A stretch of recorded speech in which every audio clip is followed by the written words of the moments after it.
All right. So let's look at the content for this now. So black body radiation. So what is black body radiation? It's essentially, well, let's go through the content. So Planck proposed that EM radiation could only be emitted in discrete packages called quanta. So, okay, so black body radiation is kind of like the radiation emitted by a perfect black body or a perfect absorber of all radiation, right? So, classical theory indicated, right, that as we decrease wavelength or as we increase frequency, the energy carried by EM waves would increase exponentially. So as we decrease frequency, the intensity would increase exponentially. This was so as we increase frequency, intensity would increase proportionally or exponentially along with it. This violated the law of conservation of energy because it suggested that as we had a lower and lower and lower wavelength, and therefore frequency increases and increases and increases because light has a constant velocity, as we have a lower and lower and lower wavelength, this indicates that the radiance or the energy carried by that light would approach infinity. We can't have infinite energy. That violates the law of conservation of energy. And this is what we refer to as the ultraviolet catastrophe.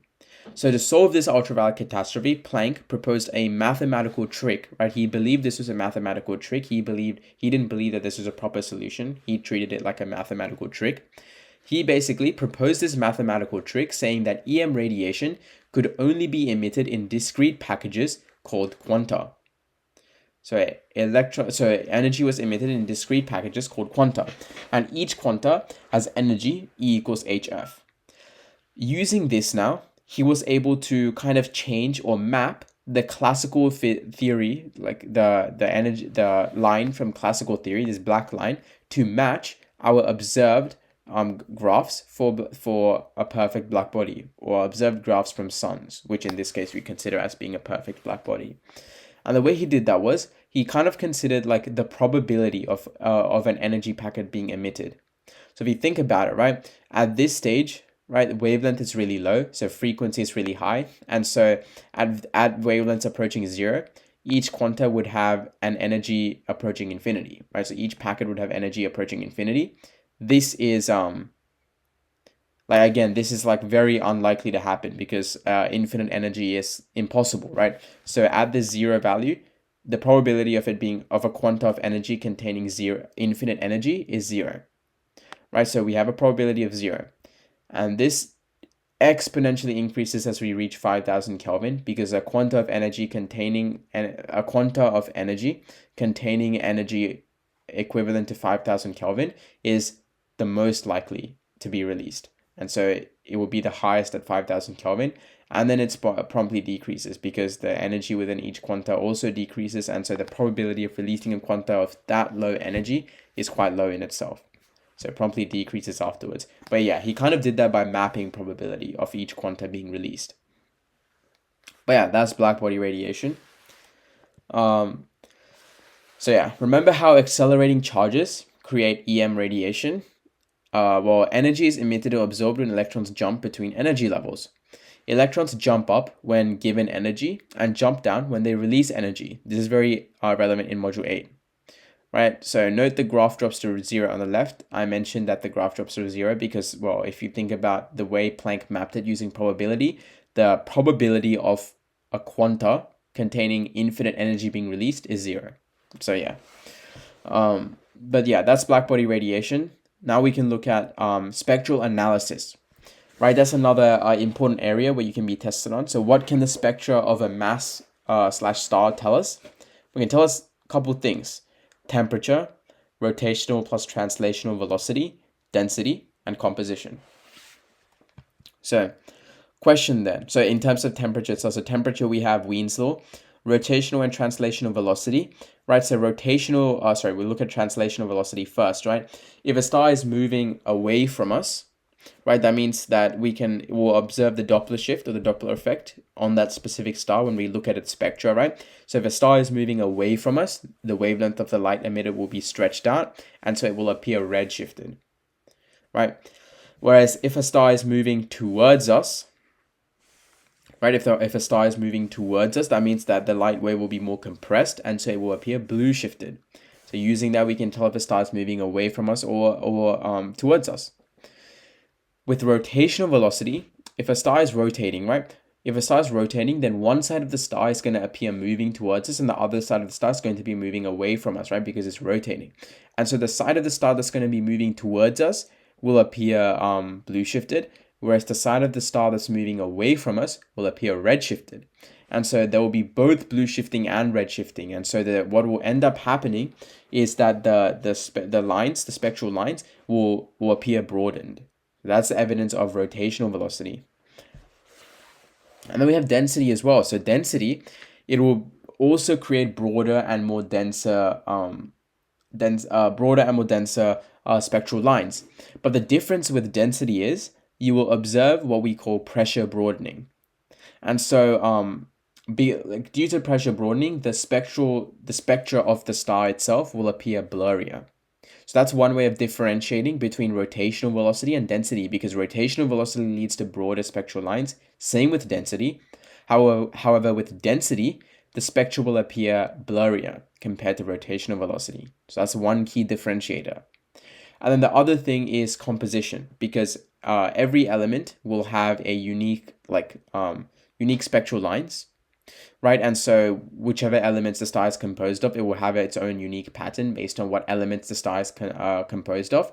And so we can calculate the composition of the star using known patterns that we can create in a lab, right? We can observe the spectral lines emitted by hydrogen. And if that pattern is evident in the spectra of a star, we can say that hydrogen, like the star is composed of hydrogen. So yeah. That is the analyzing spectra component of stars. So let's do a question now. Question is, find the temperature of a star that has a peak frequency of 5.98 times 10 to the power of 14 hertz. So first we write down the formula, right? Lambda max is equal to B over T. In this case, we're not looking for lambda max, we're looking for temperature, and we're given frequency. So we have to do a little bit of rearranging and reformulating. So C emitted, right, the light wave emitted, is equal to F times lambda max. So we can rearrange this now by saying lambda max is equal to C over F, and then we can let these two equal to one another, because we have C, that's a known value, 3 times 10 to the power of 8. We have F, 5.98 times 10 to the power of 14, and we're trying to solve T. Right, so C divided by F is equal to B divided by T, and then T then is equal to BF over C. And knowing that now, I can sub my values in. So as you can see over here, I also waited to sub my values in, right? So knowing this now, I can sub my values in. T is equal to BF over C. I can do 2.898 times 10 to the power of negative 3 times 5.98 times 10 to the power of 14 divided by 3 times 10 to the power of 8. And that will give me my value for temperature, which is equal to 5.77668 ... times 10 to the power of 3, or 5.78 times 10 to the power of 3 Kelvin. So yeah, that's the value for temperature. All right. So this is what I was looking for. This is a summary of the light model. So we have, let's go through this. So I like to look at the models as a story in time, basically.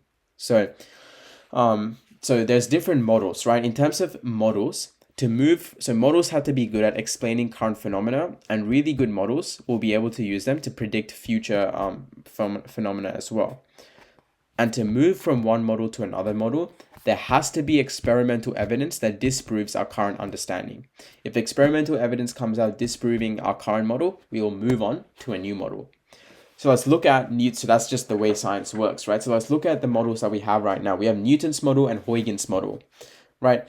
Initially, there was these two. One said it was a particle. So Newton's corpuscular model said that light was made up of corpuscles, particles, right? And Huygens' model said that light was made up of waves. We have these two, right? And we know that we ended up choosing that light was a wave over Newton's corpuscular model, right? So what happened? So a couple different things between them. So Newton was able to talk about or explain, using his model, reflection, and refraction and basic properties like that, right? Newton said that corpuscles were these particles that were attracted to mass, right? And so if they were attracted to mass, then in a more dense medium, you'd expect these light rays to speed up. Huygens' model basically just said that light were made up of waves, right? Similar wave model to what we know so far. a little bit different to the EM wave model that we know or we learned, but nonetheless, he said they were made up of waves, right? And so therefore they would display wave properties of things like wave interference and wave diffraction, right? So what would happen is we have experiments conducted that invalidated Newton's model and validated Huygens' model. The other thing that I should probably mention is that since Huygens said light was a wave, that indicates that light would slow down in a more dense medium, like a wave would. So, couple experiments, right? We have Young's double slit experiment, which is the most well-known and probably the primary example to give. Young's double slit experiment demonstrated the wave properties of diffraction and interference. Diffraction and interference are signifying wave properties, right? And so that supported Huygens' model, and it disproved Newton's model, or it didn't support Newton's model because Newton wasn't able to explain the properties of diffraction and interference. He was able to explain basic properties like reflection and refraction, but not diffraction and interference. So Newton's model wasn't able to account for these observations, and the observations also supported the wave model. So it's like a double whammy. And then we also have another one. So remember Foucault, his rotating mirror contraption that we went through when we are looking at the historical methods of measuring the models of light? Foucault also conducted an experiment where he basically tried to check if his measured value for the speed of light would increase or decrease if he made light travel through water. And surprise, surprise, what he found out was that when he added water, right, and light had to travel through water, he basically calculated that light would take longer to travel. So light would travel slower. So he found a slower value for the speed of light. And this again, disproved Newton's model, or it invalidated Newton's model, right? Because Newton's model indicated that these corpuscles would speed up when entering or accelerate when entering a more dense mass, when in reality, they would slow down, following Huygens' wave model. So we have these two experiments that led to our acceptance of Huygens' wave model. And then we moved from Huygens' wave model to Maxwell's model that light was an EM wave. What led to that? Well, we have Hertz's discovery of EM waves, where basically he basically set up an AC power supply between a spark gap, right? So he had one coil and another coil. He set an AC power supply in this coil and he found that this coil sparked, right? And that indicated that the electromagnetic waves, right? It was the first observation of electromagnetic waves, right? And then we also have polarization. So polarization feature of electromagnetic wave again. So these two phenomena then led to our acceptance of Maxwell's model that light was an EM wave. So I also wrote 4 things about what Maxwell did. He unified electricity and magnetism to 4 theories. We went through those 4 theories earlier. Gauss's law, extension of Gauss's law, Faraday's law, and Avogadro's law, I think. Or is that I can't remember probably this. Let me go back real quick. It was, oh wait, no, that was module, oh no, yes, that was module 7. Maxwell had Ampere's law, sorry, not Avogadro's law, that's chemistry. So yeah, Gauss's law, Ampere's law, and Faraday's law. Those are the 4 laws. Unified electricity and magnetism. The other thing that he did was, what else did he do? He predicted the speed of EMR waves using his equation, and he predicted that light was an EMR or EM wave, because the predicted value for the speed of light was very close or kind of identical to his calculated value for EM radiation. So using that like similarity, he kind of predicted that light was an EM wave.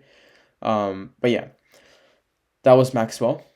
And then we moved from Maxwell to Einstein's quantum model, right? Which we didn't cover yet, but we will cover right now. So what caused us to move from Maxwell's model to the quantum model?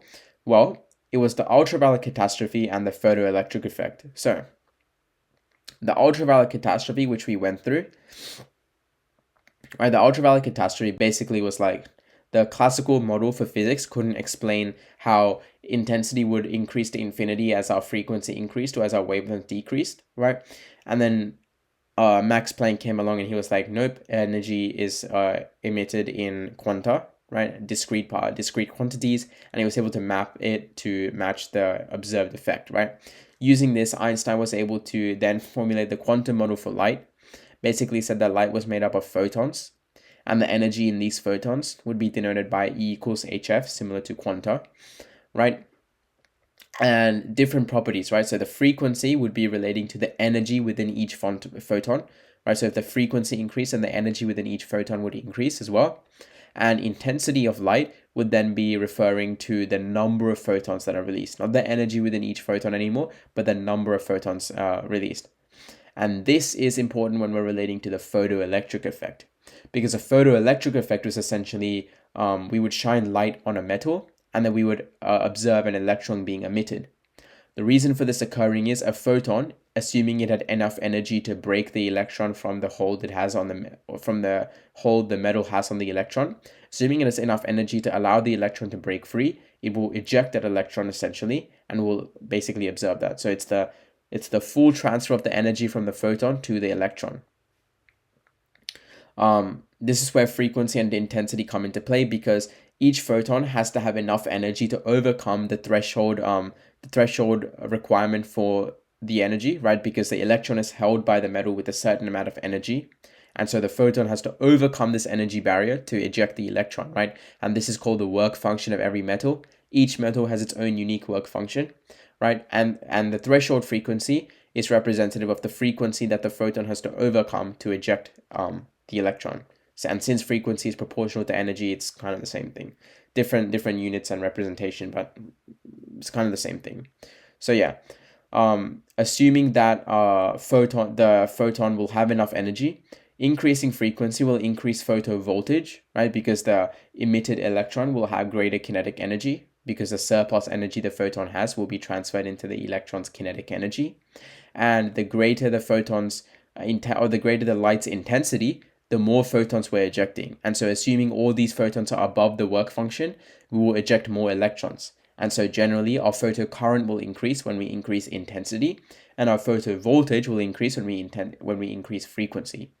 So yeah, that is a summary for the light models. Think of it as a story. So we move between different chapters. Each chapter is a different model. So we have Newton's model, and then within that we have the experiments moving on to Huygens model, and then we move from the experiments to Maxwell's model, and then we move from experiments to Einstein's quantum model.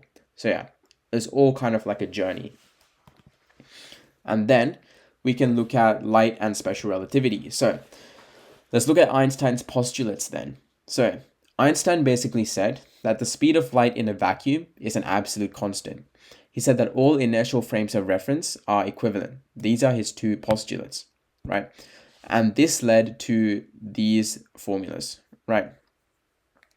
So we think about, so knowing these formulas is one thing, understanding them is another. So this is time dilation, length contraction, and relativistic momentum. These are all on your data sheet, so you don't need to memorize them. But with the amount of questions that you do in HSC, you'll probably end up memorizing them, even if you don't mean to. But so what are these two postulates? Why do they make time and space relative? So if you look at this, right?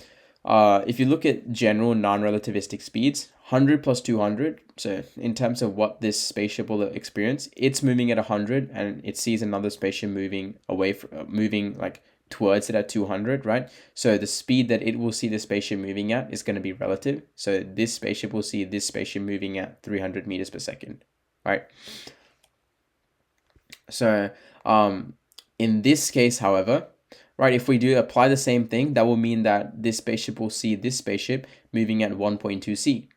That doesn't make sense because the speed of light in a vacuum is an absolute constant, right? So that would mean that it would appear that this spaceship would be moving at a speed of light of c and not anything above c, right? Because c is the absolute constant. So that's where the relativity comes in. That's where it gets tricky. So question, why do the postulates make momentum relativistic? Well, implication, if you want to move faster and increase momentum, you need to apply more force. An increase in velocity is equal to an increase in mass. An increase in mass is equal to more force needed to accelerate, right? And the cycle goes on and on and on. So the more we need more force to increase the momentum, right? And that would like that cycle kind of just continues, and that leads to momentum being relativistic. As momentum and mass approach infinity, so does the force required to speed up the object. And so that will also approach infinity. And so we'll reach this cap, right? And we'll reach this cap at around the speed of light. And so momentum becomes relativistic because we have v in it as well. So yeah. In terms of determining which frame of reference to plug into the formulas, the rest frame is a frame of reference that has no relative motion to what you're measuring. So if they say that In a lab, a muon is demonstrated to have a half-life of, or when a muon is stationary, it has a half-life of 2 seconds. That would mean that T naught will be 2 seconds, because T naught will be the rest frame of reference, or the true time, right? And so the true time will be 2 seconds, because muons, from the perspective of a muon, it will have a half-life of 2 seconds. So what I'm trying to say with this sentence is the frame of reference that has no relative motion to what you're measuring. The only frame of reference which will have no relative motion to what you're measuring is if we're looking at the frame of reference of what you're measuring in. So if I'm measuring the half-life of a muon, which travels at relativistic speeds, right? To find T naught, I will have to look at from the perspective of a muon.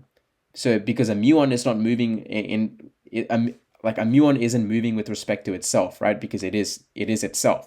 So a muon will see that it will have a half-life of 2 seconds. If that's its case, I'm making up the 2-second value, by the way. It's just an arbitrary value. If the muon sees that it's traveling at a value of 2 seconds, that will indicate that the muon will have the half-life T naught of 2 seconds. And its relativistic speed will be, or its dilated half-life will be what we measure.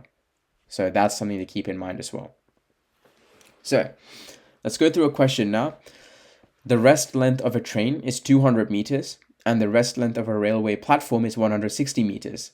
The train rushes past the platform so fast that when observed in the platform's frame of reference, the train and platform are the same length. How fast is the train moving? So to do this question, we'll employ length contraction, right? Because the train will appear contracted from the platform's perspective. So from the platform's perspective, the train will appear the same length as the platform, which will be 160. Whereas the real length of the train, right? The real length of the train, the rest length. So there are different ways that questions will say it, but they will all mean the same thing, right? The rest length, which means the train isn't moving. So if it's not moving, then we can see its true value, right? So the rest length of the train is going to be 200 meters. So L naught will be 200. So 160 is equal to 200 times root 1 minus V over C squared. So we're trying to find V, right? So if we rearrange the formula, so V over C squared is equal to 160 divided by 200 squared minus 1 times -1. And so V will be equal to 0.6C. So V will be equal to 0.6C. Answer will be A.